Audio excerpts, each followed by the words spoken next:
Dios le bendiga, saludos a todos los hermanos y hermanas que nos escuchan en esta nueva edición de tu programa Testifiquemos de Cristo. Me acompaña el reverendo Isaías Narváez, en los controles y como director nuestro hermano Carlos Ramos, y este es su servidor, el pastor Miguel Antonio Morales. Iniciamos este programa con la lectura de una porción del Salmo 34 que dice en el verso 17, y lo leo en el nombre del Padre, del Hijo y del Espíritu Santo: claman los justos, y Jehová oye, y los libra de todas sus angustias. Cercano está Jehová a los quebrantados de corazón, y salva a los contritos de espíritu. Muchas son las aflicciones del justo, pero de todas ellas le librará Jehová. Bendiga al Señor esta su palabra leída en nuestros corazones. Háblanos en este programa a través del bien de tu palabra. Bendice el corazón del que abre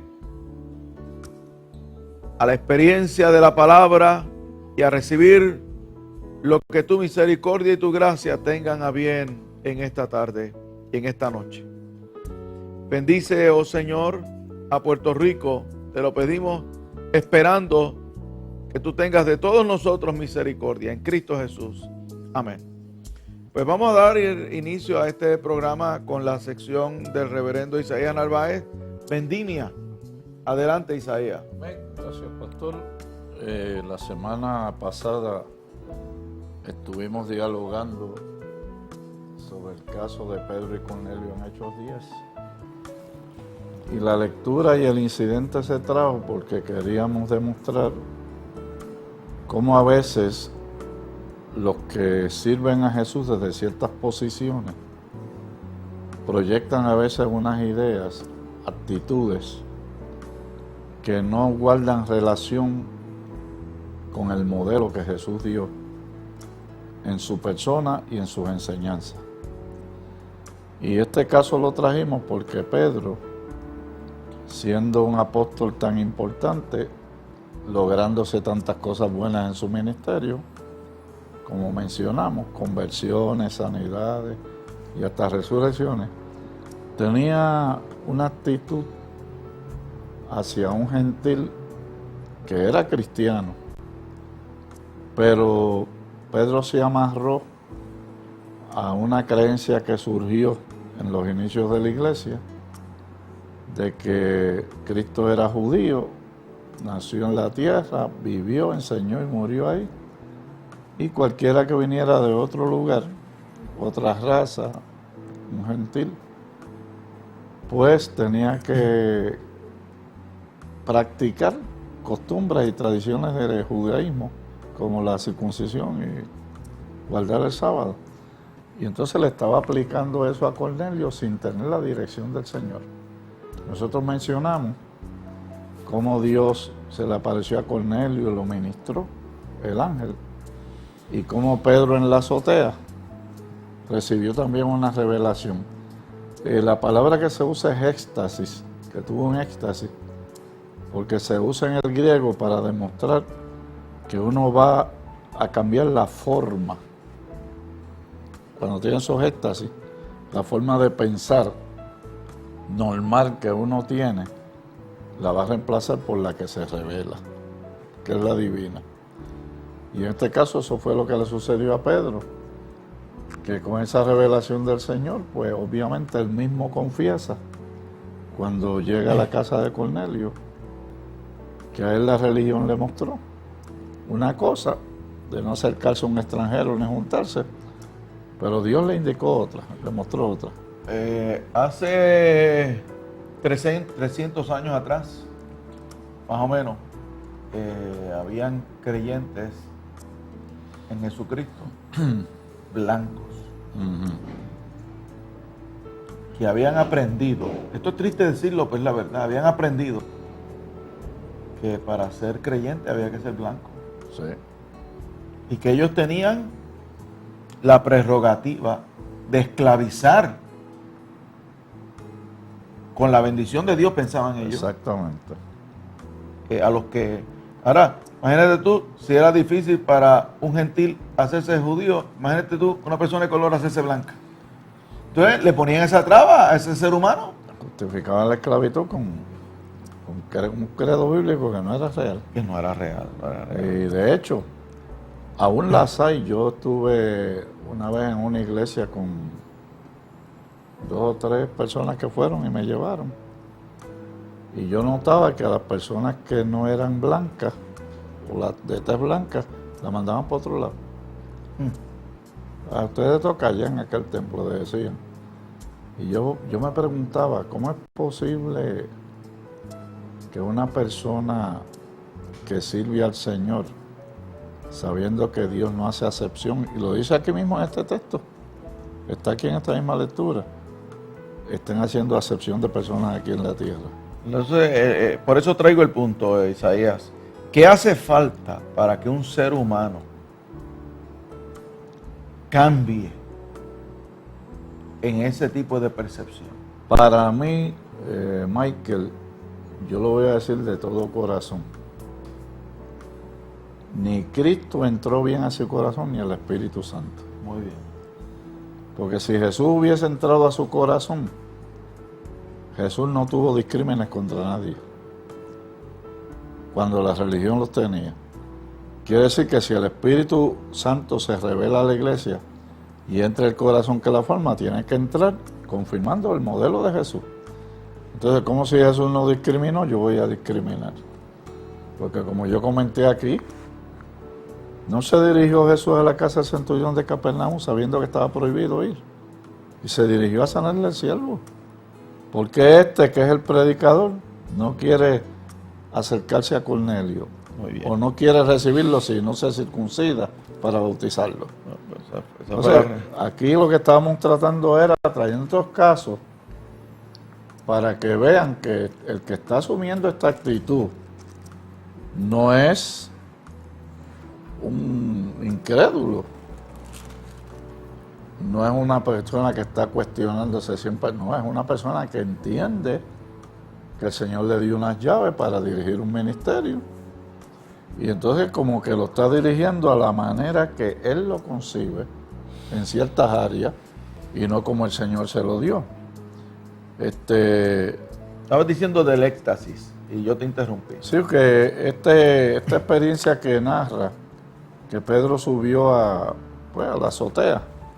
Las azoteas se usaban para meditar, tener oración, reflexionar, etcétera. Y le sobrevino ese éxtasis.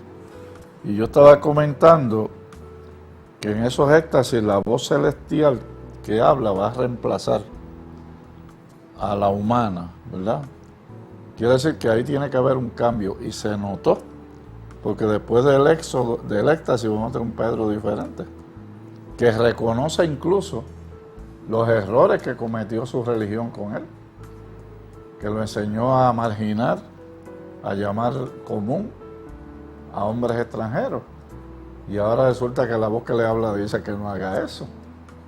Entonces, fue una experiencia constructiva, positiva. A mí me gusta mucho esta experiencia de Pedro porque para mí, y siempre se lo he dicho a los creyentes, el Espíritu Santo está ampliando la visión que se tiene que tener de Él en la dirección de la iglesia, para no circunscribirlo únicamente a dones.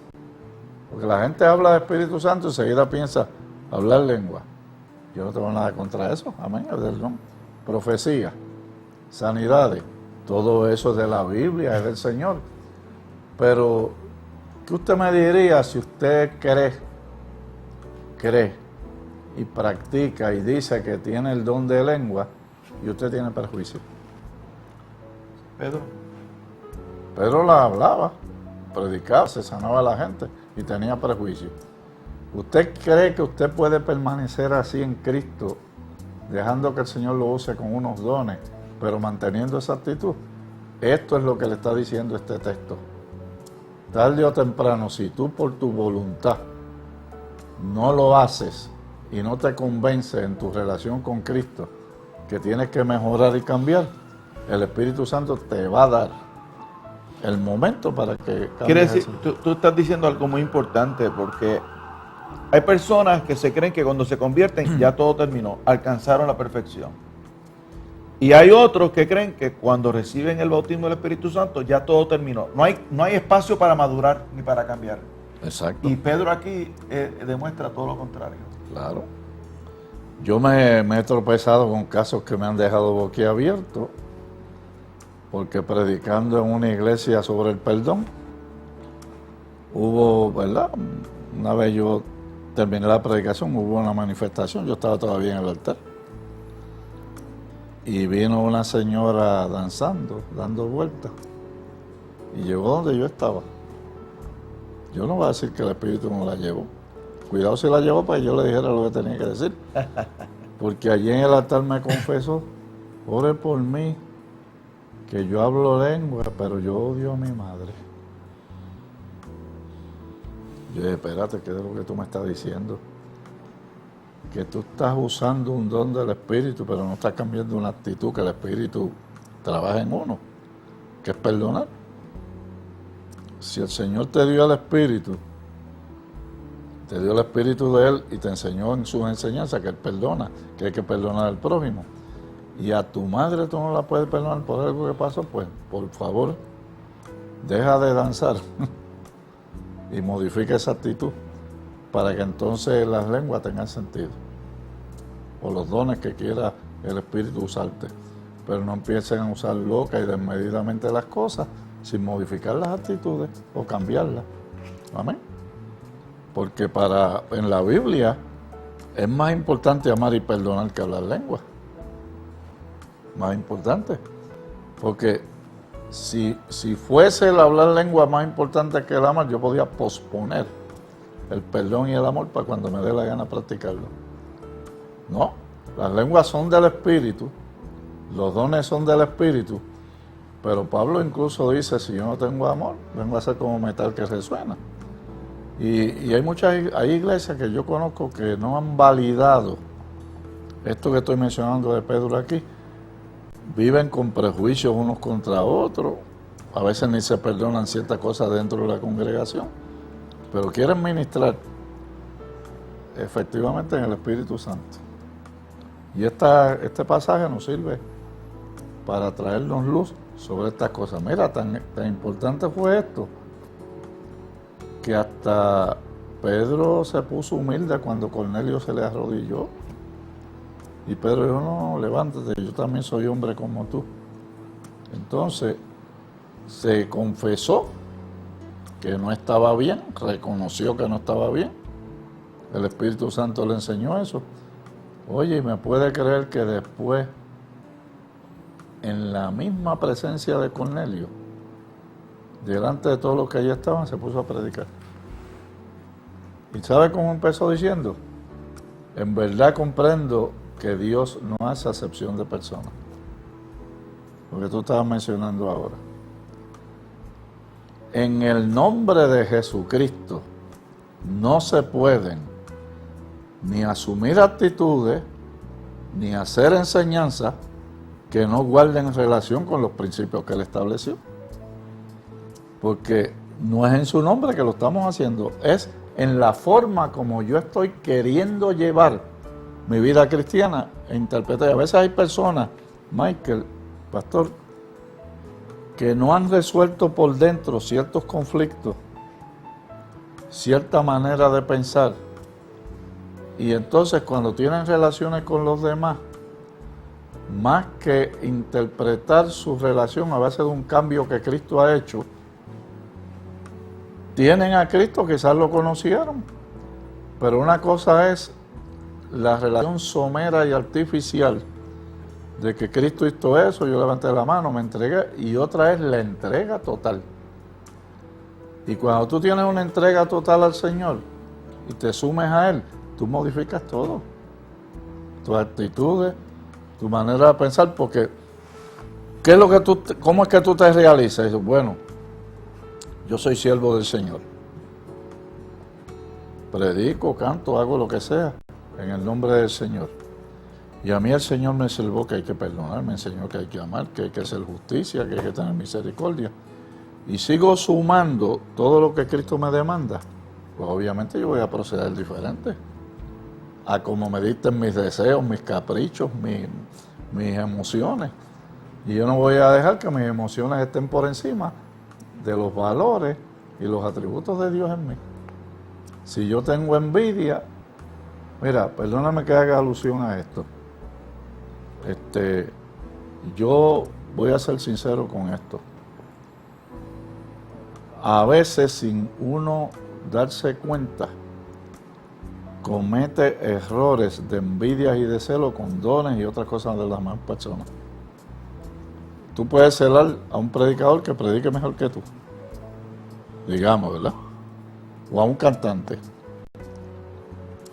Tú puedes tener celo de que Dios está usando mucho a una persona y sea efectiva la forma como la usa. Pues mira, yo entiendo que eso no debe ser así. Úsame, Señor, a la medida de mi capacidad. Si yo tengo uno y Él tiene 5, pues gloria a Dios, pues con el uno que tengo te voy a servir. Porque yo sé que en el momento de tu premiar, no vas a poner a los dos en el mismo sitio. Pero ni puedo yo ejercer poder sobre uno que yo entienda que tiene menos talento que yo, ni yo puedo sentirme inferior a uno que yo crea que tenga, porque aquí no estamos para mirarnos nosotros y hacernos, no, aquí estamos para mirar a Cristo primero. Y cuando miramos a Cristo primero, pues mira, yo estoy en la mesa como el que sirve. Y el que se cree más importante es el que le sirven, pero yo estoy aquí como el que sirve, dice el Señor. Y si yo me voy a creer superior a los hermanos, no me voy a dejar lavar los pies. Porque me estás dando un ejemplo ahí de que si yo tengo la llave, le tengo que lavar los pies a los que estén conmigo. No, y que Cristo le enseñó a Pedro, no. No. Yo no vine para ser servido, sino para servir. Y si tú en el mundo secular eras un gerente de pescadores, aquí tú eres un siervo mío. Y cuando vayas a servir, no te sientas inferior porque el servicio engrandece. Amén. La humildad engrandece. Mira que mucho Cristo corrigió todas esas cosas con la oración del fariseo y el publicano en el templo. No te pongas a orar pensando que eres mejor que el que está a tu lado. No, reconócete a ti mismo. Acuérdate que sí, siempre vas a necesitar, aunque hagas. Ayunaste hoy, mañana, hiciste esto, y esas actividades no te hacen mejor que el que está a tu lado. Porque todo lo que uno hace es para crecer. Es más, para sentirse más sencillo. Pero uno no hace nada supuestamente espiritualmente para uno darse bríos de que está mejor que otro. Que fue lo que hizo el fariseo con el publicano en la oración en el templo. A la larga, ¿quién es el que nos está mirando y el que está recibiendo lo que hacemos? Dios. Y Dios no va a recibir nada que no esté de acuerdo con la forma de Él ser. Ni la va a recibir Jesús. Y nos va a corregir como corrigió a Pedro aquí. O sea, Jesús no recibió como bueno lo que Pedro estaba haciendo. Y no le dio gabela para que siguiera. Llegó un momento que lo frenó. Yo diría que este caso de Cornelio se puso en el medio, porque Pedro estaba predicando desde el capítulo 2 en Pentecostés. Estaban pasando muchas cosas y él no arreglaba su actitud. Y aquí se descubrió esto. ¿Quién sabe si lo tenía guardado? Pero el Señor no lo quería y le hizo ese paréntesis en Hechos 10 para que no siguiera haciendo ciertas cosas como él las veía o las creía. Que le tenía que estar totalmente sujeto al Espíritu de Dios. Fíjate, Isaías, algo que pienso que es muy real también. No creo que el ministerio de Pedro hubiera culminado como culminó. Sí. Si él no hace ese ajuste. Si no hace ese ajuste. Y pienso que porque hay personas que se creen que si ellos se echan para atrás y no lo hacen, le están amarrando las manos a Dios. No es cierto. Si yo no hago la voluntad de Dios, Dios va a levantar a otro que haga eso. Sí. Y acuérdate una cosa, que en la actitud de Pedro no es un Pedro solitario. Hay una secta, un grupo ya grande que piensa así. Y Pedro lo que hace es que se amolda al grupo que está pensando así. Y en lugar de convertirse en un corregidor o a un corrector de malas doctrinas, de malos pensamientos, hay gente que hace eso, se amolda a la masa, al que piensa así. Pablo tuvo ese problema. Uno de los problemas grandes de Pablo era que él no se podía meter a predicar en Filipo o en Gálatas, que fue donde más le dieron lo que él predicaba, porque allí había muchos judíos que eran judaizantes y le iban a contrariar la doctrina entre los mismos Gálatas. Estamos tratando de hacerle ver a la gente, mira, ahora mismo, me van a perdonar que es esta observación. A mí hay cosas que no sé si decir me moleste o me inclina, que este concepto de escuderos. Miren, los escuderos en la Biblia y en la historia secular lo usaban los reyes para que le cargaran las cosas, los escudos. Pero usted no me puede traer a la palabra, a la administración de la palabra en una iglesia, el que usted coja un escudero para que le lleve la Biblia al altar. El que hace eso lo que hace es dándose brillo. Brillo, porque usted me está ridiculizando, me vas a perdonar. Porque el escudero del rey en categoría y clase era demasiado inferior al rey. Y estaba por debajo de los soldados. Pero en la Biblia, donde todos somos iguales, donde para Dios no hay excepción de personas, usted cuando coge una persona y le pone una Biblia para que se la lleve al altar, usted está haciendo acepción de personas, porque usted, aunque no lo crea, se está poniendo en categoría y clase por encima de ese que le lleva la Biblia. ¿Por qué no la carga usted si tiene dos buenas manos? Y ese concepto de escudero a mí me saca la paciencia, porque es antibíblico. Es un concepto que se está utilizando para la persona darse importancia. Y yo cada vez que veo un alcahuete de esto, subir a llevarle la Biblia a una persona, eso es lo que yo veo. Y eso es cuestión de Don Quijote de la Mancha con Sancho Panza. Del mío Cid, de los reyes de la antigüedad, que necesitaban escuderos que le cargaran los escudos y las armas. Pero en los predicadores no. ¿Ok? Sí, sí. Son casi escupideros. Es una broma. Y yo lo digo así, al que me está escuchando, que estoy usando esa práctica. Yo pienso que el modelo bíblico para el liderato es ceñirse la toalla y lavarle los pies. Grande es el que sirve. O sea, el modelo bíblico es uno muy distinto. Muy distinto, muy distinto. Para mí esos son elementos mundanos que se están metiendo en la iglesia. Claro. Y es muy triste que sea así. Exactamente. Pues yo anoche hablaba de Bartimeo, Jesús pasando por Jericó, y había una multitud, porque a la Pascua se suponía que fuera todo el que estaba en Jericó, fíjate, por la distancia que había, pero no iban, lo que hacían era que acompañaban hasta la salida a los que iban, como los escuderos. Después se iban, y la gente aprendía en el camino. La gente aprendía mientras caminaba. La gente no veo cómo honra a Dios, beneficia la vida de ese ser humano que es escudero, beneficia la obra, beneficia al que le cargan la Biblia. Yo no veo ningún beneficio espiritual en nada de eso, sino que veo un modelo distorsionado de poder, que es antibíblico. Estoy muy de acuerdo contigo.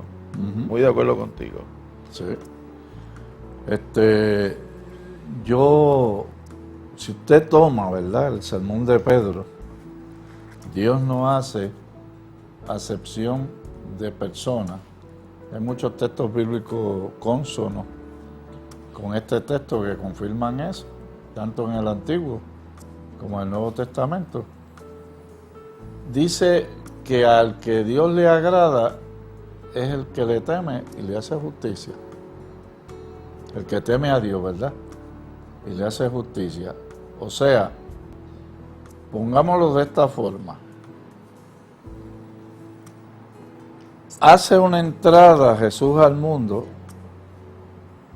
pasa un proceso que culmina en el bautismo para empezar un ministerio. Ok. El enemigo sabe que en ese ministerio Jesús va a alcanzar a mucha gente que está perdida y que por la religión existente, que a él le convenían las actitudes de la religión, no llegaban a ellos. El enemigo sabe que lo más que hay en Palestina cuando Jesús vino era hambre. Y que un hombre con esas capacidades y esos poderes podía desarrollar un enorme milagro, un enorme misterio desarrollando ese poder. ¿Y qué le dicen en la primera tentación? Si era el Hijo de Dios, di que estas piedras se hagan pan. ¿Usted no cree que eso es una gran tentación para un hombre como Jesús? Buenísimo, que pensó en la humanidad y que sabía ante sus ojos se moría la gente de hambre. Y él logró una multiplicación de panes y peces. Pero él no quiso ceder el poder de Dios a ese chantaje. Y aunque ejerció milagros, no lo puso en prioridad. ¿Ok? ¿Por qué estoy diciendo esto? Porque mire, a Jesús mucha gente le seguía por los milagros. Eso no hay que dudarlo. Imagínese usted cuando le dio a comer a tanta gente con tanta hambre que había. Pues se aumentaban las multitudes. Pero nunca Jesús sucumbió a la visión que él tenía de que él tenía que a sí mismo sacrificarse para que el ser humano se reconciliase con Dios. Muy bien. Y eso, ese concepto de sacrificio en su ministerio, es el que yo echo de menos cuando muchos líderes tienen muchos retos para dejar de servirse a sí mismos y servir al prójimo y servir a Dios. ¿Cuánto no sacrificó Jesús? Exacto. Jesús nunca usó ni su poder ni su posición para beneficio propio. Para beneficio propio. Igual que los políticos. Él le pudo haber logrado, él logró fama, pero él lo pudo haberse dejado canalizar por la fama y perder la visión del ministerio. Muy bien. Bueno, Isaías, ¿dónde estás en esta semana? Pastor, hoy voy para la iglesia de aquí que pastorea Harry Williams en el 5. Hablarle, creo que a matrimonio. Ya mismito. De la oración y el ayuno a matrimonio. Mañana voy para una iglesia en Santurce. El domingo estoy en una iglesia Mission Board en Caparra, Texas. Y los lunes estoy dando unos estudios bíblicos de Apocalipsis allá al pastor Eliezer Álvarez, en The House. Muy bien, pues entonces ya saben, en media hora ya Isaías debe estar allí en la iglesia Discípulo de Cristo de Rexville. Y nosotros ahora hacemos un alto en tu programa Testifiquemos de Cristo. Por favor, mantente en sintonía con nosotros, porque luego de identificar esta poderosa emisora, volvemos a tu programa Testifiquemos de Cristo. Cristo, amén. Mantente en sintonía. Dios te bendiga. Dios te bendiga.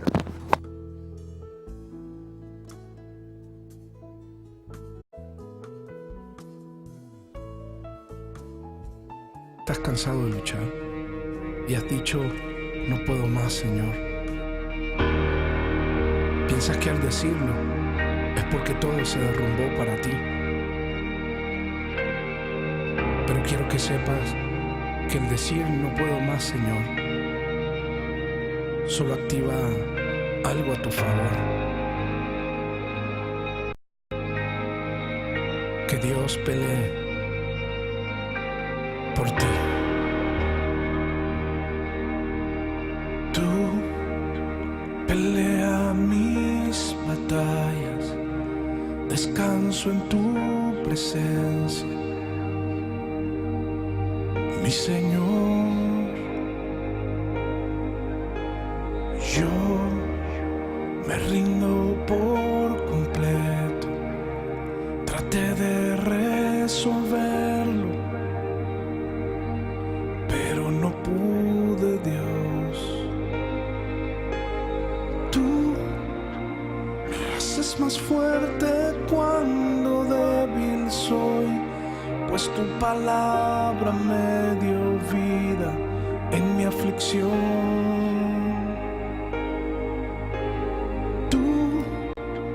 Me haces más fuerte cuando débil soy, pues tu palabra me dio vida en mi aflicción.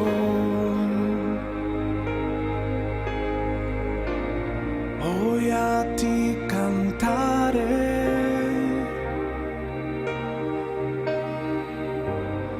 esperanza de vida eres tú. Hoy a ti cantaré,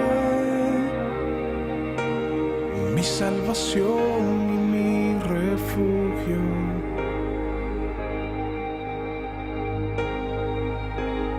Tú pelea mis batallas, descanso en tu presencia, mi Señor.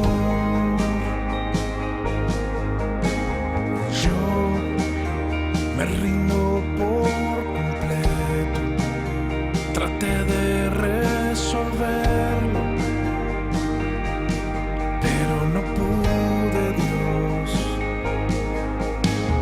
Tú me haces más fuerte cuando débil soy, pues tu palabra me dio vida en mi aflicción.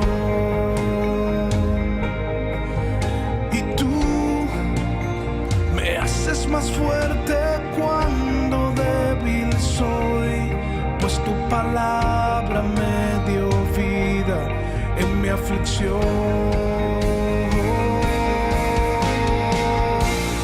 Hoy a ti cantaré,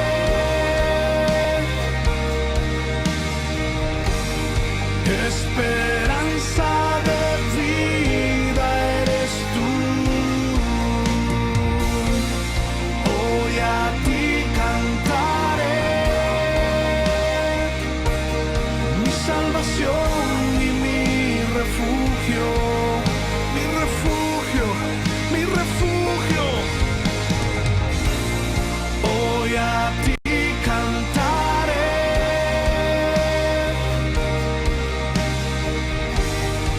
esperanza de vida eres tú.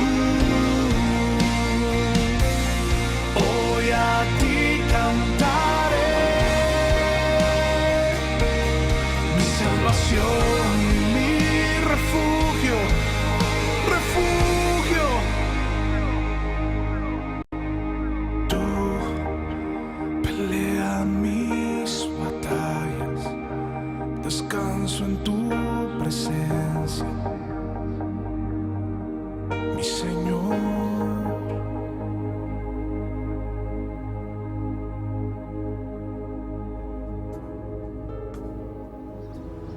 Y retornamos a tu programa Testifiquemos de Cristo. Te saluda el pastor Miguel Antonio Morales. Estabas escuchando a nuestro querido hermano Daniel Calvetti. Quiero repasar contigo algunas oportunidades para que nos acompañes durante la semana. Los domingos tenemos nuestros cultos de adoración y predicación que comienzan a las 8 y a las 11:15. Se repite el mismo culto. Tenemos en miércoles de la noche un culto de oración muy especial que comienza a las 7:30. Los viernes en la noche tenemos sociedades. Mañana en la mañana tenemos el encuentro de las personas de la tercera edad, los patriarcas y patriarcas. Y en la noche, en las sociedades, las damas y caballeros tienen un culto de oración. Los jóvenes e intermedios tienen una actividad pre-retiro. Adultos solteros no se van a reunir. Olvidé decirte que los martes en la mañana hay un precioso culto de oración que empieza a las 9 de la mañana, termina al mediodía. Todas estas actividades que he mencionado se pueden ver en vivo en nuestra página en la internet www.iglesiai.org. Iglesia I, nuestro portal para que veas los cultos en vivo, para que veas los cultos que están grabados, para que escuches música, para que participes con nosotros las veces que quieras en el momento en que te sea más propicio. Y este mismo programa se transmite también por nuestra página de internet. Quisiéramos en este momento hablar de el engaño de las apariencias. El Evangelio de Lucas, su capítulo 16, es un faro de luz que penetra las densas tinieblas que las propiedades temporales lanzan sobre el entendimiento que nosotros tenemos acerca de la vida. En esas penumbras, las cosas no son como parecen. Nosotros vivimos en un mundo de penumbra.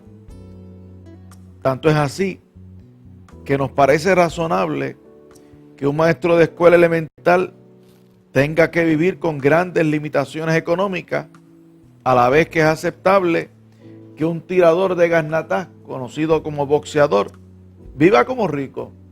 El boxeador, en el mundo de penumbra, el boxeador debe ser rico. El maestro de escuela elemental debe ser pobre.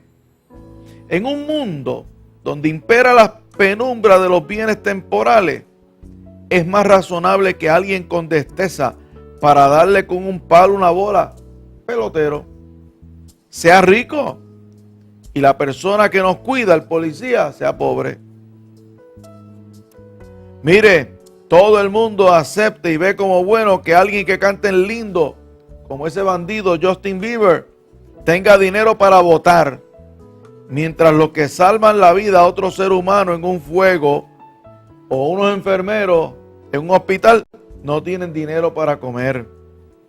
Cuando imperan las penumbras, las apariencias engañan.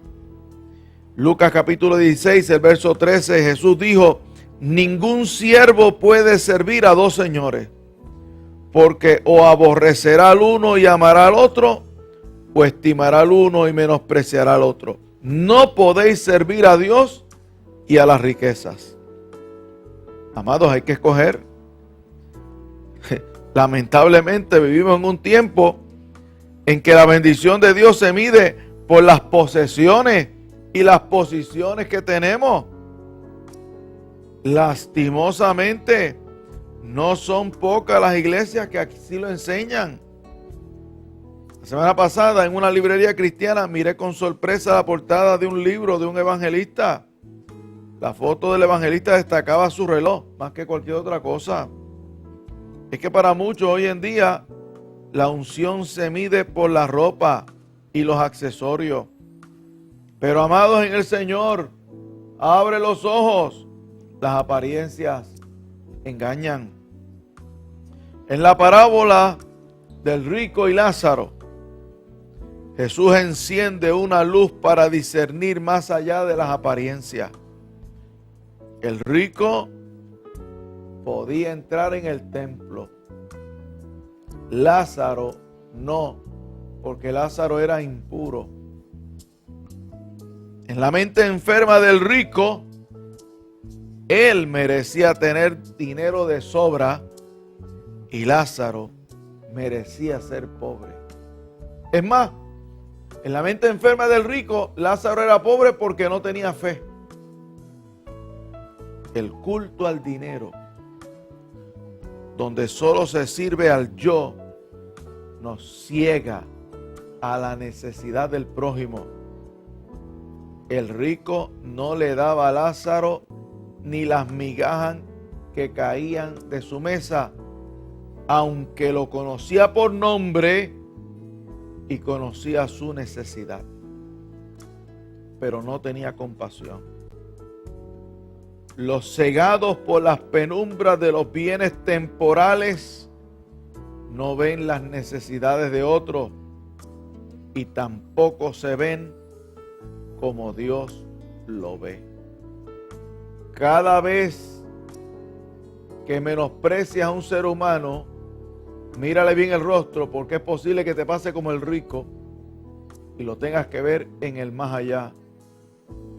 Cuando se sirva una mesa en presencia de nuestros angustiadores. Aquí en la tierra Lázaro tenía sus alegrías pequeñas y disfrutaba la vida a pesar de los sufrimientos. ¿Cuántos de los que me escuchan han sido lamidos por algún perro? En general, los que son lamidos por un perro es porque se dejan lamer. Y generalmente es una expresión de cariño de parte del perro y muchas veces es una respuesta cariñosa a algún afecto que uno le expresó al perro. Los perros, al igual que los pobres, eran considerados como inmundos por muchos en aquella época y eran menospreciados. Pero había en el corazón de aquel hombre pobre cariño para los rechazados. Y Lázaro no trató a sus inferiores como sus superiores lo trataron a él. Se supone que la pobreza nos deshumanice, pero la pobreza no deshumanizó a Lázaro. La riqueza deshumanizó al rico, que veía al pobre como un objeto para él enriquecerse más, que miraba la necesidad del prójimo y no se conmovía. Los dos murieron. Lázaro se vio rodeado de ángeles. El que se creía rico se vio solo en el hoyo. ¿Dónde estaban los que comían con él? ¿Dónde están los que le abrían la puerta para que entrase al templo? Se desaparecieron porque nunca le amaron y tampoco tienen poder en la otra vida. Solo amaron su dinero.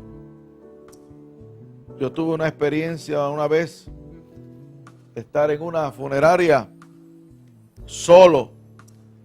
Un miembro de esta iglesia me pidió que acompañara a una familia y yo dije que iba a ir. Cuando me comuniqué con los miembros de la familia me ofrecieron dinero. Yo dije que yo no aceptaba eso, lo de Dios ni se compra ni se vende, pero que iba a ir a orar, a leer la palabra y dar un culto. Cuando llegué allí, yo era el único que estaba. Ni los que me ofrecieron dinero estaban allí. Le preguntó el dueño de la funeraria y me dijo, aquí no ha venido nadie. Una caja muy costosa, un servicio fúnebre muy caro, pero allí no había nadie. Nadie.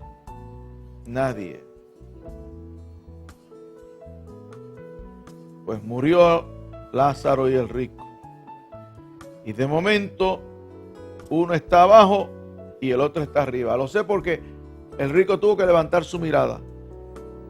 El rico estaba siendo atormentado en el Hades y Lázaro está siendo consolado en el seno de Abraham.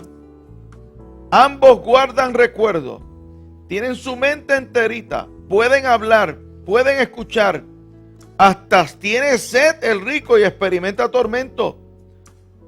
Todo esto son sensaciones y habilidades que nosotros asociamos y limitamos a este cuerpo, pero que según esta historia son funciones que nos van a acompañar mucho más allá de este cuerpo presente cuando tengamos un cuerpo espiritual. Ante la muerte nos damos cuenta de que las apariencias engañan. Pensábamos que era rico el que no tenía nada que ofrecerle a sus inferiores, pero que tenía muchas posesiones. No, el que no tiene nada que ofrecer es pobre. Nos cegaron las vestiduras, las posesiones, la comida. Llegamos a pensar que este malvado rico, insensible, glotón, era rico porque tenía mucho dinero, posiblemente ganado injustamente, pero era verdaderamente pobre, porque el que no tiene algo para compartir, ese es el verdaderamente pobre. Es pobre el incompasivo que ni sus migajas compartió. El que es verdaderamente rico siempre tiene algo para compartir. Lázaro compartía con sus semejantes y con sus inferiores. En la muerte se acaban las apariencias que engañan. Ante Dios nos vemos tal y como somos de verdad. Estando ahora el rico en la posición del inferior, le es muy claro que el deber del que está arriba es suplir las necesidades del que está abajo. cosa que él nunca vio en esta vida presente, cegado por sus posesiones. Pero se le informa que ya es muy tarde para eso. Con todo, sigue tratando a Lázaro como si fuera su sirviente. Primero le pide a Abraham que lo envíe hacia abajo. Como eso no es posible, pide que lo envíe hacia arriba. Ni siquiera se le ocurre arrepentirse de su maldad e interceder por los pobres. Pide por su familia, por 5 de sus hermanos, los perdidos, cuyas almas están atadas y condenadas al fuego eterno, son los que piden señales, como este hombre pedía para sus hermanos. Los que tenemos fe en Cristo no necesitamos más señales. En Buenavista hemos sido testigos de muertos que han sido resucitados en el tiempo del reverendo Herminio Narváez, el papá del reverendo Isaías Narváez. Ello nos ha edificado a nosotros tremendamente y ha edificado el corazón de la iglesia por muchos años. Sin embargo, eso no ha cambiado el corazón de ningún incrédulo. Estas señales no cambian el corazón de los incrédulos. Por eso fue que Abraham le respondió y le dijo: si no oyen a Moisés y a los profetas, tampoco se persuadirán, aunque alguno se levantare de entre los muertos. Escucha bien esto, querido hermano. Solo la predicación de la palabra de Dios es cauce para la fe que salva. No tengo duda de que el mal llamado rico desechó la palabra de Dios. Era palabra que le invitaba a bendecir al menesteroso y ayudar al desvalido. Cerró su corazón a esa buena palabra y sin saberlo, cerró las puertas del cielo para sí mismo. Porque la voluntad de Dios era que el rico y Lázaro se abrazaran aquí en la tierra por un ratito y luego estuviesen juntos como hermanos en la eternidad.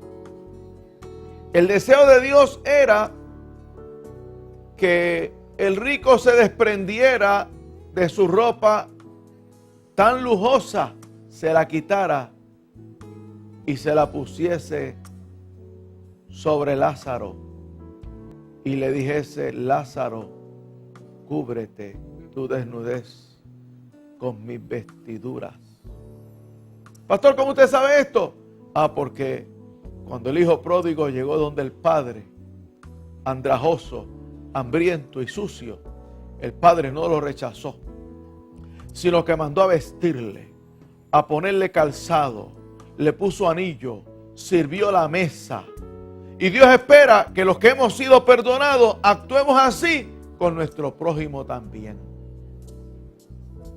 ¿Qué esperaba Dios? Dios esperaba que el rico llamara a Lázaro y le dijera: mi mesa es tu mesa. Sacia aquí tu hambre. Entonces, no hubiese estado uno arriba y abajo. Entonces no hubiese existido ningún muro de separación eterno. Porque cuando alguien atiende la necesidad del menesteroso, está haciendo aquí en la tierra un adelanto del cielo. Por eso, mi exhortación en esta noche a todo el que me escucha es: haz de tu tierra un adelanto de tu cielo. Recibe con fe la palabra que transforma y trastoca los valores de este mundo. Con su luz disiparás las tinieblas de la injusticia y brillarás con el fulgor eterno del amor de Dios. Y si tú no has recibido a Cristo como Señor y Salvador, entonces, amado, estás al pie de alguien que tiene una mesa llena de pan de vida para ti. Y que ha roto todo obstáculo, ha roto toda muralla, ha disipado todo lo que puede separarte. Ha abierto un camino expedito para que por medio de la fe tú recibas la salvación y el perdón de los pecados. Si no lo has hecho aún, yo te invito a que recibas a Cristo como tu Señor y Salvador personal. Entonces harás de esta tu tierra un pedazo del cielo para ti y para los que están contigo. Vamos a orar y luego tendremos alguna melodía espiritual. Buen Dios y Padre nuestro, te alabamos, te bendecimos y te glorificamos. Haz prosperar esta tu palabra en el corazón de cada oyente. Mira a los que hoy te reciben como Señor y Salvador. Entra a su vida, crea todas las cosas nuevas. Y bendice esta tierra, Señor. Bendice esta tierra, bendice la convivencia de Puerto Rico. En el nombre poderoso de Jesús. Amén y gracias, Señor. Antes de terminar, quiero decirles que el próximo jueves comenzaremos a las 7 de la noche. El próximo jueves comenzaremos a las 7 de la noche. Terminamos con el himno Mi Esperanza. Dios te bendiga y hasta la semana próxima.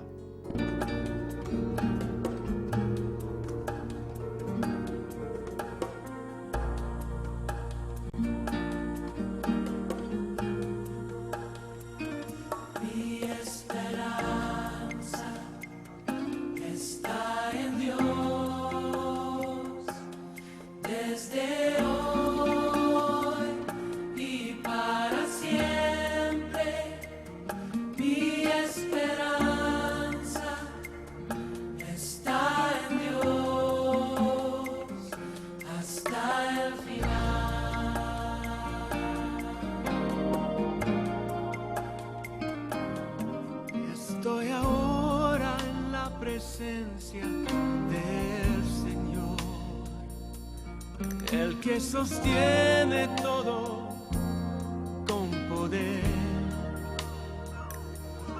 El mar turbado puede detener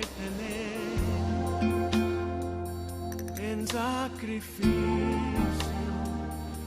Él dio su vida por mí, mi esperanza está en Dios, desde hoy y para siempre.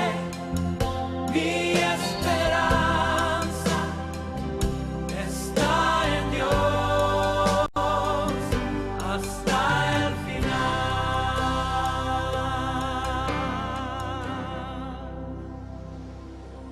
Su tierno amor se muestra en cada amanecer, que viene al quebrantado pecador para sanar y para perdonar. El que confía en él encontrará